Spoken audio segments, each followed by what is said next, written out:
Всем здравствуйте! Здесь можно просмотреть такую тему о главном на сегодня. Актуальное видео тогда, когда вы нашли, и какие главные моменты сегодняшнего дня нужно обратить на них внимание, или же того времени, которое вы выберете. Не выбирайте слишком долгое время, чтобы начинать действовать, а не только планировать, да? Вот на картах Everyday Witch, ежедневное волшебство, я и посмотрю для вас о главном на сегодня. Эти карты еще никогда не подводили, они всегда смотрят очень глубоко и говорят чистую правду. И именно метла, вот здесь метла, видите, это защитный элемент. Это, конечно, метафора исцеления, метафора защиты от негатива. Что такое метафора? Это вначале было слово, как в Библии. Вот, и я посмотрю о главном для вас. Что для вас самое главное? И чтобы у вас был выбор, а выбор всегда должен быть, я возьму для вас две карты, то есть будет левый и правый расклад на экране. А вы, пожалуйста, себе выбирайте левый или правый расклад, а также выбирайте себе карту. Эта карта покажет, кто вы по мнению высших сил, первая, а потом посмотрим, что самое главное для вас. О главном на сегодня первая карта. Вот это. И еще одна о главном на сегодня с правой стороны экрана. О главном на сегодня здесь. Это только лишь начало расклада. У меня вот колода 78 карт, я потом буду добирать, а вначале хочу посмотреть, чтобы вы определились. Но я хочу сказать, что советов не бывает много, так что если даже вы определились с какой-то картой, советую просматривать все видео. Итак, здесь у нас первая слева. Это семерка меча. Высшие силы видят сейчас, что вас нужно защищать. Вы сами не справитесь. Вам нужна помощь ангелов, хранителей, кураторов вашего рода, вам нужна помощь Всевышнего, помощь людей на земле, которые являются земными ангелами. Такие angels in disguise, то есть это могут быть те люди, которые вас любят, которым вы не безразличны. Родные, а иногда и не родные, потому что так бывает. Здесь, конечно, семерка, это на вас нападает кто-то.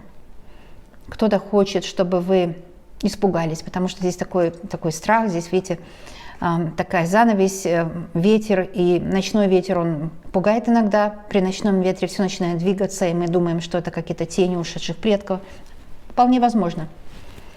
Вполне возможно, что это карта кармы, кармических узлов.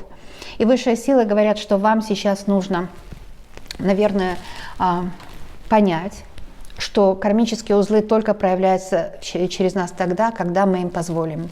То есть, когда мы их пугаемся.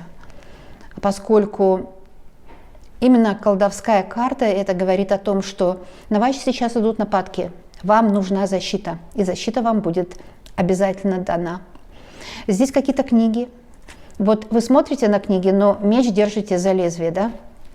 И нужно понимать, что когда меч люди держат за лезвие, это тогда, когда они соглашаются с теми, кто на них нападает. Такой стокгольмский синдром. Вы соглашаетесь с теми, кто на вас нападает. Ну, например, они какое-то мнение ущербное о вас имеют, а вы им верите. Или же дают вам какую-то ущербную информацию, запугивают. Агрессивные люди, которые мешают другим жить. Вас запугали, вас прижали к стене. А запуганными людьми легко управлять. То есть сделали так, что вы боитесь слова сказать. Может, в семье такая обстановка, а у кого-то и на работе. Потому у вас такое чувство, что, смотрите, вы держите руками там, где опасно. То есть здесь я вижу, что вы держитесь людей, которые вам опасны, или обстоятельств, которые не хороши для вас, но вы очень боитесь. Например, боитесь уйти от мужчины, который для вас ущербный. С ним вам плохо. Вот когда он дома, у вас болит голова, у вас мигрень. Когда его нет дома, у вас все хорошо. Это говорит о чем?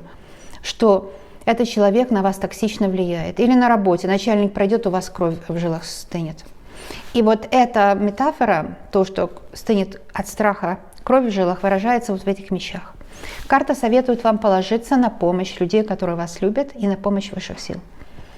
И вторая карта, которая характеризует вас, это пятерка пентаклей. Здесь недостача в деньгах.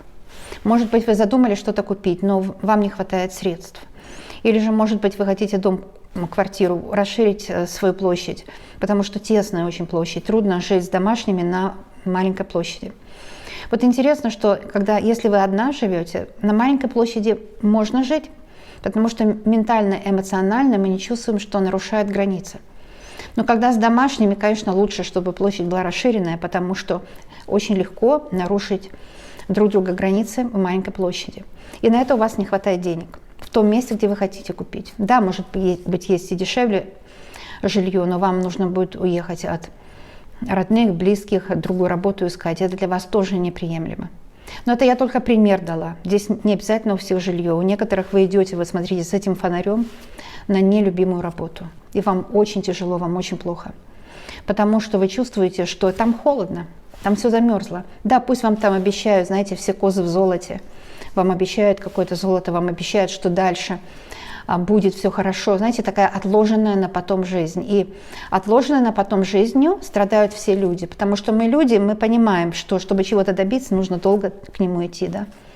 Но иногда эта отложенная жизнь никогда не исполняется. Когда только обещание, когда только кто-то обещает, что, например, не будет там обманывать, может быть, треугольник у кого-то, или работодатель обещает, что будут лучшие времена. Но они никогда не настают. И этот внутренний ребенок, это может быть ваш внутренний ребенок, который очень боится туда идти. И внутренний ребенок как раз несет метлу. То есть вот эта внутренняя защитная сила внутри говорит: подожди, я тебя защищать буду, я не дам тебя в обиду. Я не дам в обиду твои финансы. Как раз сейчас нужно вам беречь свои деньги, не тратить их впустую. То есть на вещи, на которые вас столкнули. Давайте сейчас посмотрим еще. По левому и по правому я еще возьму по 2 карты. По 2 карты. 2 карты по левому раскладу. И сейчас еще возьму 2 карты по правому раскладу. Эти 2.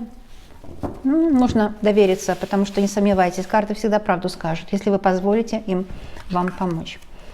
По левому раскладу, смотрите, это карта Judgment, или же суд, или еще бывает, говорят, страшный суд. Но второе, очень много намека или на Библию, или на астрологию. Для примера, только для примера. Как я говорю, иногда свои собственные примеры привожу, просто чтобы легче было понять.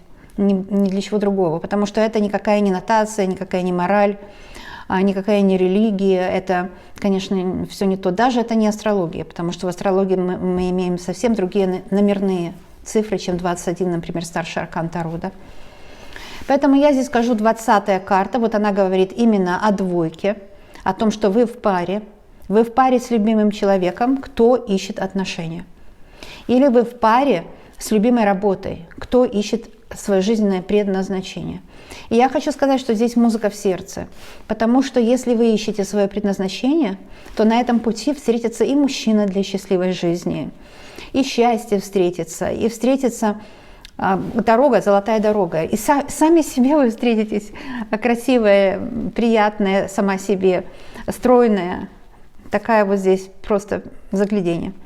И эта карта суд, на самом деле, она передает ощущение, что неважно, как вас там судят другие люди, потому что они судят из своей колокольни. И всегда каждый человек, который судит вас, или любого другого человека, он говорит сам о себе. Потому что человек не может сказать то, чего он не понимает, а человек понимает только то, что он уже видел в своей жизни. Поэтому, знаете, когда мы просим у кого-то сказать нам, критиковать нас, да, это вообще-то абсурд. Но это вот judgment, суд, это когда веками люди были судимы и Богом, и людьми. И знаете, не лезь, это не твое место, и кто ты такая, и сами себя судили и так далее. То есть карта суд наоборот, это как намек на Библию, когда в Откровении, там Откровение от Иоанна, придет ангел, и он будет поднимать людей, он будет давать им оптимизм, давать им жизнь, давать им желание жить вперед. Да, конечно, написано было 2000 лет назад, и там судить будет и живых, и мертвых, судить будет тех, которые, вот плохие люди, будут их в ад. Но, понимаете, те плохие люди, они уже себя обсудили, потому что если человек плохой, у него есть ментальное заболевание. Здоровый человек никогда не будет делать плохое другому или миру. То есть эти, что плохие, они уже состоят они в аду уже живут, понимаете? Поэтому вот здесь все хорошие, то есть вы, включая вас. И это обновление, это новый цикл, потому что за 20-й картой есть 21-я, это карта мир. Вот вы идете по направлению к своему миру. И ваш мир – это, конечно, новый этап жизни, новый этап счастья. Вообще старший аркан очень важно, потому что у нас есть такое понятие в старинных раскладах, что всю масть перекроет. И здесь вот этих врагов перекрывает то, что они будут осуждены, то, что им будет обратка. Потому что это глубоко кармическая карта. Но карта суд – это не дать человеку карму, а забрать ее. Карта суд – это облегчение кармы. Неправильно понимается иногда она. Карта суд – это когда вы уже очищены, вы уже больше не судимы. Ну, а враги будут наказаны. Наказан будет тот, кто пришел, конечно, с тем, чтобы вас обидеть. Вот так. И еще вот эта карта, она покажет, еще правду расскажет. Шестерка меча. Ну вот смотрите, вы идете в новую жизнь, в новый цикл. Это здесь все видно, я могу даже просто показать, да, вы сами поймете, если позволите картам вам это все показать. Потому что по шестерке меча вы оглядываетесь назад, как жена Лота оглянулась. Здесь намек на жену Лота. И на этой карте шестерка – это номер, который, знаете, если шестерка положительная, это Венера. Это счастье, успех, это благополучие. Особенно в плане домашнего очага. Но когда шестерка меча, это тоже задержаться, не хотите идти дальше, потому что вы такой сильный человек, victim, как бы позиция жертвы, что вы привыкли к этой позиции жертвы, и вы боитесь, что вы не сможете без этой жертвенности жить. Вы привыкли к этой ситуации, когда вам тяжело, когда у вас есть багаж тяжести, вот этот багаж. Но уже хотя бы лучше, что уже не в руках вы держите это все, а за плечами. Здесь вам намек на то, что, во-первых, Луна, будут перемены. Луна всегда говорит, это цифра 2, Луна, это помощница, это серебро на Земле. Это женская ментальная сила, потому что Луна – это менталитет. Вам нужно почистить свой менталитет от этих врагов. Они уже стали внутренними. Они до такой степени, вы к ним привыкли, что они как будто бы уже вы решили, окей. Я же говорю, стокгольмский синдром, что вы как бы решили, окей, я лучше буду жить с этими врагами, я уже знаю, как с ними поступать, чем с новыми врагами. Но новых врагов не будет, потому что масть все перекрывает, всегда более высокая карта. Номер 20 суд говорит, что не будет больше врагов. Вы уже до такой степени привыкли, что вам плохо, что вы просто не видите себя другую. Вы не видите себя обновленную. И здесь вы обновленная, счастливая. И вывод такого расклада, что не берите эти мечи с собой. Это страдания, другие люди с их планами, с их негативом. Не берите их в себя обновленную. Вот здесь, вы знаете, входите в новую живую воду любви, где у вас есть все, чего вы захотите. Ваше будущее наполнено силой, ваше будущее наполнено всем. Там есть и финансы, и свобода, и жизнь есть. Самое главное, что вдыхает Вселенная в вас новую жизнь. Как по этой карте Архангел Михаил вдыхает в вас новую жизнь. Вообще шикарно. Давайте посмотрим немножко здесь и еще на правом раскладе. Четверка жезлов – это время праздновать. Может быть, когда вы смотрите или пересматриваете видео, может, у вас день рождения. Я от души поздравляю. Потому что это карта возврата силы. У вас сейчас возврат силы. Это выздоровление от болезней. Это сильный иммунитет. Это вы нащупали свой путь, и теперь вам уже легче, потому что вы знаете, куда и зачем вы идете, что вы делаете. Зачем вы хотите это купить или это продать, что это вам даст. Потому что бывает так, иногда видишь, люди вроде бы и на ноги становятся свои, и вроде у них и финансы хорошие, но не живут как раньше. Они также себе во всем отказывают, они также несчастны, потому что деньги сами по себе, они не меняют ничего, если мы живем по старинке. Четверка жезлов говорит, сила вернется, и вы начинаете жить ярко. Начинаете жить яркой жизнью. Королева Пентаклей, но это как раз о том, что начинаете жить яркой жизнью. Видите, что всю масть перекрывает? Так, карта, которая выше, перекрывает, которую ниже. И вот эта недостача денег, плохие финансы, плохая работа у вас или у ваших любимых, маленькая зарплата, нечестная зарплата перекрывает королева Пентаклей. Та, у которой есть все. У вас есть все для счастья. Вот бери и пользуйся. Это целый сундук с деньгами, видите? Целый сундук с деньгами. Бери и пользуйся. Не отказывай себе ни в чем. потому что это все заработано своим потом, понимаете, своей энергией, поэтому это все ваше по праву. И здесь у вас будет праздник, может быть, кто-то вам поможет, может, какое-то пособие или деньги получится заработать, или вы очень что-то удачно продадите или купите, но здесь у вас наконец-то появятся деньги. А также по королеве Пентакли это отложенные деньги. Вам нечего бояться, потому что деньги вы сможете отложить. Сможете отложить деньги на потом. А если у человека есть отложенные деньги на потом, ничего не страшно. Есть вот трон, на котором вы сидите, да, пусть он деревянный, да, но это ваше королевство, царство королевства. Ведь не главное, чтобы трон был золотой, знаете, можно иметь бриллиантовый трон, но не иметь что? Еду на день. А у вас и хорошая погода на душе, видите, какое лето красивое. У вас плюс еще и есть вот это сладость, потому что и персики или яблоки, это или виноград, это символ сладости. Вам сладко жить, вам хорошо жить. Вам приятно жить, вы можете себе позволить все. Вот эта карта как амулет, заговор, да? Королева Пентаклей. Сюда можно вложить своего двойника, и он четко будет ощущать этот праздник, и пополнится сила. Но здесь 4 человека будут с вами по пути. Может быть, кто-то это настоящий друг, это может быть ваши дети, это любимый человек или муж. Но кому-то с вами по пути, кому-то будет весело с вами и хорошо, у вас будет стабильность для этого.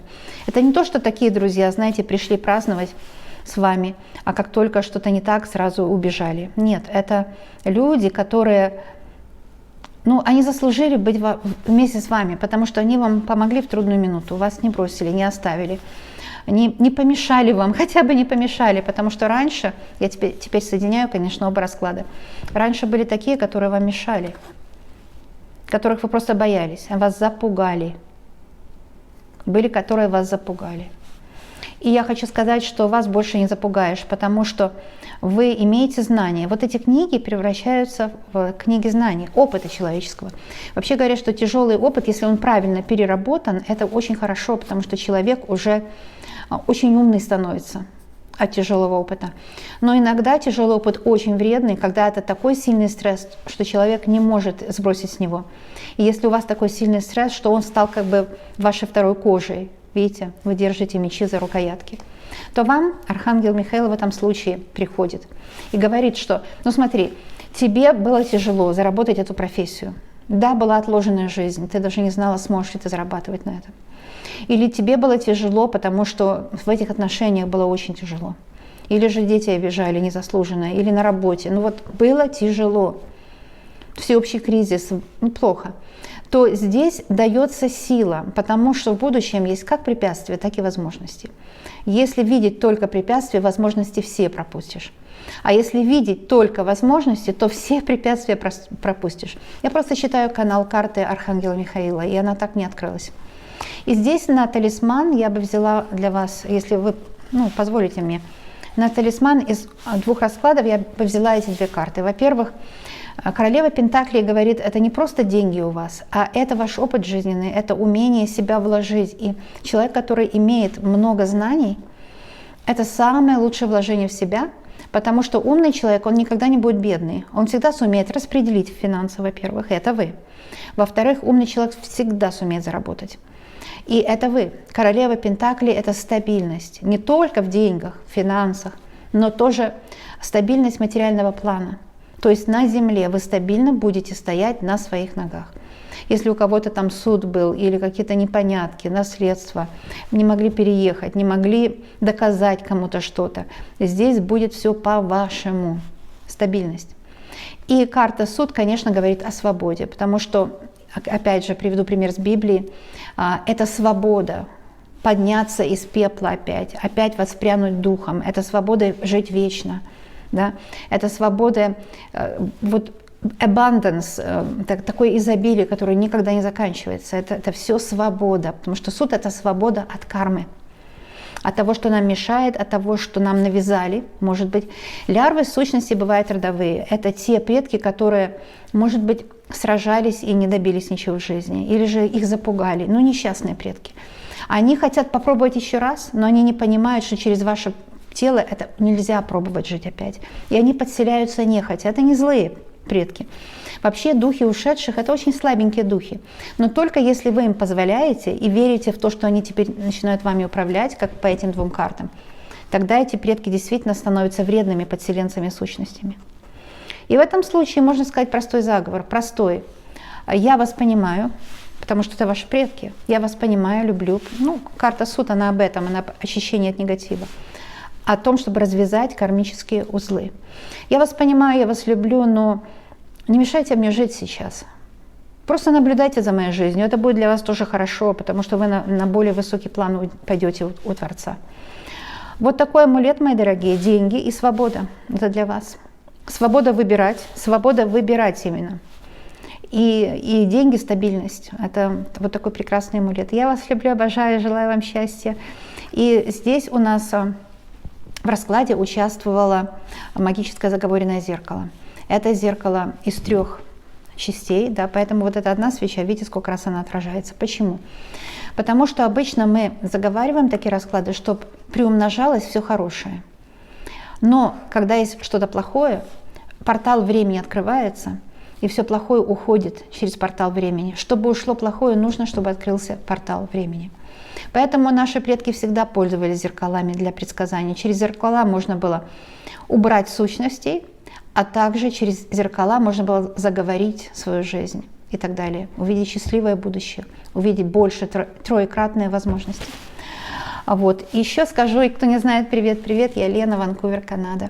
И с удовольствием для вас делаю расклады здесь, в моей студии. Поэтому приходите, когда вам нужна помощь, совет карт, или чтобы вы с пользой провели досуг, а это самое главное. Потому что когда с пользой человек провел досуг, он может потом, когда отдохнул, идти и творить чудеса в своей жизни. Люблю вас, обожаю.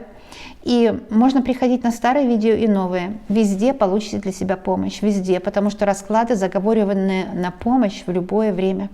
Люблю вас, обожаю. Пока-пока, мои дорогие. И до новых встреч.